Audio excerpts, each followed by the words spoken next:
Hoy jueves 9 de enero, el Evangelio según San Lucas nos invita a meditar en la conversión, algo muy relacionado con lo que sucedió y leímos el día de ayer en el Evangelio. ¿Y por qué nos invita a la conversión?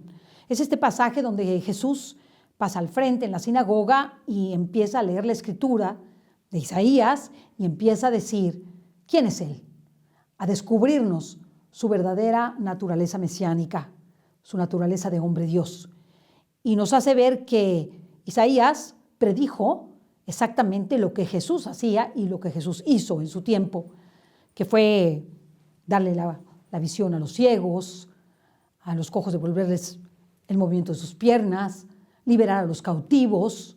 ¿Y a qué cautivos se refería? Liberar a los cautivos no solamente de su prisión física, sino de su prisión espiritual. ¿Y cuál es la prisión espiritual por excelencia? El pecado.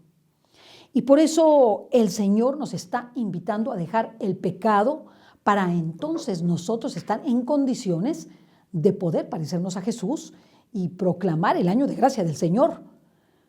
Esto dejó admirados a los fariseos, a los escribas y a los personajes de su tiempo, porque en el momento que él leyó eso, las palabras le vinieron como anillo al dedo. Todos se dieron cuenta que se trataba de Él. Y nosotros, cuando estamos en la vida y estamos pecando, y el Señor nos llama la atención o nos hace ver que eso es pecado, y se trata de Él, lo hacemos a un lado, como lo hicieron los judíos. Cuando nos muestra que esa mujer o ese hombre con el que vivimos no es nuestra esposa o nuestra esposa, y eso es pecado lo que estamos haciendo, vemos pasar a Jesús y no lo queremos reconocer. ¿O estamos no pagándole lo justo a nuestros empleados y no lo estamos haciendo? Y estamos les robando a ellos su sustento físico y espiritual. Vemos pasar a Jesús y no le hacemos caso, como si no existiera.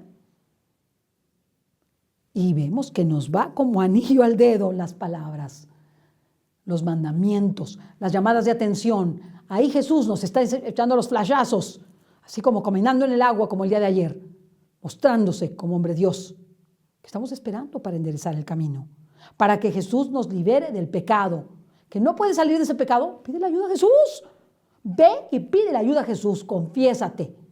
¿Cómo le vas a pedir a Jesús?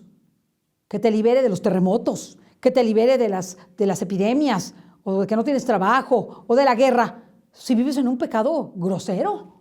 Eres un consagrado y siendo consagrado vives en pecado. Porque no haces nada, porque vives en adulterio, porque fornicas, porque robas, porque no pagas los impuestos, siendo consagrado o no,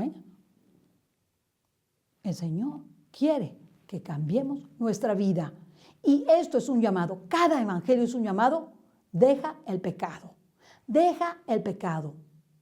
Fíjate que hace tiempo, cuando estuvieron los terremotos, en el año 2017, vino un amigo mío de Colombia, que se llama Pablo Vivas. Aquí en la estación tenemos mucha formación de él. Y él, cuando se enteró de la alerta sísmica, me dijo, Ceci, es que es como si el Señor les estuviera gritando a todos los mexicanos, conviértete y cree en el Evangelio, no alerta sísmica. Y más, el 19 de septiembre, el día de Nuestra Señora de la Salette.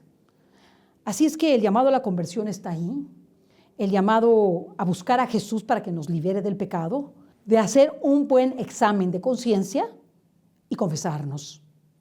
Ya basta de decir que el sacerdote es un pecador y que porque me va a confesar él. No creo que tú seas menos pecador que el sacerdote, no lo somos, Y ahí está Jesús en ese sacramento. No juguemos con los sacramentos. Y si vas a confesarte, deja esa vida. No te confieses para poder comulgar y que todos te vean comulgar y sigues en tu pecadote. No, así no es. Deja el pecado para que cumplas con los requisitos de este sacramento. Examen de conciencia, dolor de corazón, propósito de enmienda, decir los pecados al confesor y cumplir la penitencia. Dolor de corazón, propósito de enmienda. Imagínate lo que eso significa. Y con ese espíritu vayamos todos a confesar nuestros pecados, pidámosle perdón a Dios y pidámosle que nos libere de las ataduras y de la esclavitud del pecado, como lo hizo en su tiempo y lo ha hecho desde ese momento hasta nuestros días.